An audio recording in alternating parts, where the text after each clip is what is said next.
आज तो बापा देह भल ना काली टिके तू बिलू पड़ेबू। ओ माँ ठीक अच्छी। ओ माँ मु बिल को जाऊँगी बिलरू आसिले आम सांग ही खाइबा। ठीक अच्छी तू ये पानी बोतल टा नहीं बिलू को जा बाहर बहुत खरा होची। नहीं माँ सेठी पानी अच्छी मु पी नेबी पानी बोतल टा बेकार कहीं नेबी।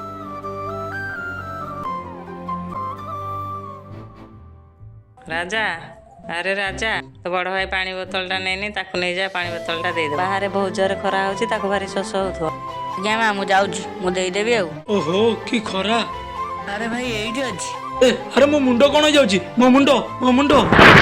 अरे मो भाई कौन है मो भाई कौन पड़गला। उठ उठ भाई उठी बसिलु भाई टे पानी पी दे। भाई तते तो माँ कहते सांगर पानी बोतल आने तू ता कथा मानिलुनि कौन भाई तू देखिलु आज तोर कौन है। आपण माने भी खरारे पदा को बाहर सांगरे पानी बोतल छता आ मुंडर ओदा गामुचा पकेकी पदा को बाहरतु आउ ए टाण खरारू रक्षा पातु।